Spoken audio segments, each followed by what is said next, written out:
If it wasn't for this club, I probably wouldn't be anywhere near what I'm doing today as it is.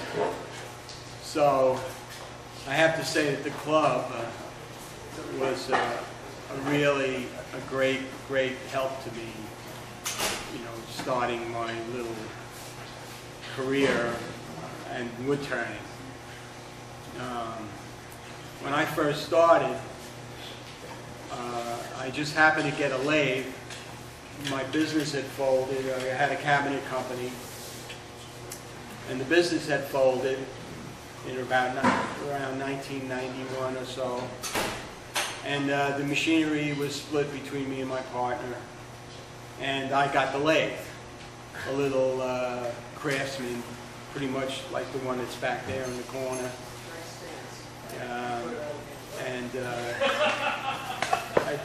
One day I was in wood ply, and I saw a video going of some guy turning a bowl on a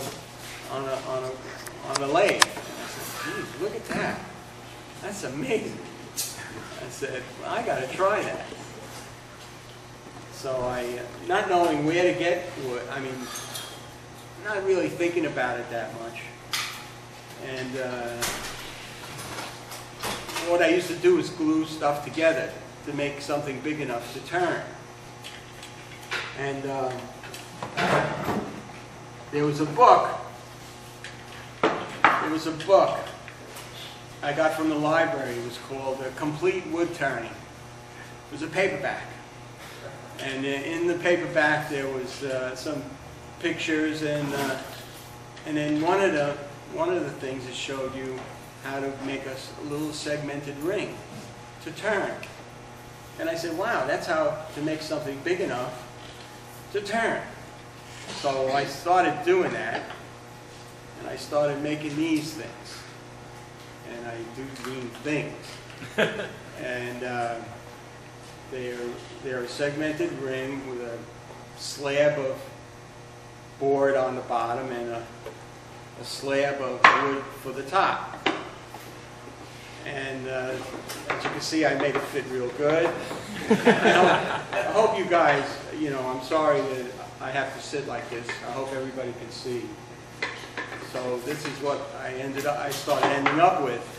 And to dress it up a little, I used to drill dowel hole, you know, little dowels and plugs and things. And I didn't know anything about how to, you know, design, form, nothing, you know, just, so this is what I was ending up with. You see the bottoms, they still have the screw holes in it, you know, a little cross, the pencil lines are still there. I don't even think I sanded the bottom. And the screw holes, the dowel, the little finial on. I was doing that when I got to the club, and they gave me hell. I remember guys giving me hell for the screw. Lenny McQueen. I remember the first time that you came to the club. Yeah. It was a new house for rock. Yeah. Okay. And the pieces that you put in were a lot more impressive than that. Yeah. But they did have the screw holes. Well, that's because I had been doing it a little while longer. About 2 years after I actually started doing this, I ended up with the club. Bob Fentress saw me at a show at CW Post College, and I had progressed somewhat. Let me see. Yeah, I'm a little jumbled up here today. So, and I'm going to try to walk you through certain things, how I, you know, went about doing things. And it's also mainly so you guys, you new guys, you know, don't feel bad. You know what I mean? The stuff that you do now, it will only get better. You just have to stick with it and, you know, practice and practice, because that's what I did. Because I was out of work a good 2 years, maybe almost 3 years after that, and all I did was turn every day.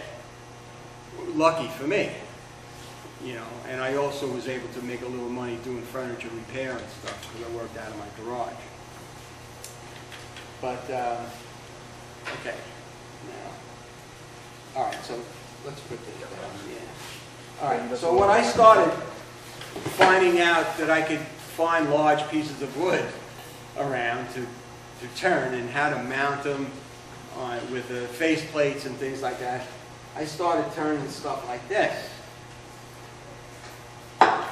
Barrels. I turned a lot of barrels. Okay? It's exactly what this is a barrel. You know? The wood is pretty and everything, but as you can see, there's nothing to it. I mean, it sucks. You know? It's terrible. It's just terrible. I still had okay, there's another one, I have another one here. Yeah, but Jim, at that time, you were very proud of it. Oh yeah. Oh yeah, absolutely. Here's another barrel. This one is 1992 barrel. I actually signed this and dated it. But you can see the bottom, I don't know if you can see, it's very rough. Very, very rough. Nothing, I didn't do anything to it. You know, I didn't know. And then finally, I found something called a Sorby chuck. And a Sorby chuck was an English chuck that was an expanding collet, so that when you made a recess in the bottom of your bowl, and I'm sure some of you guys still use that,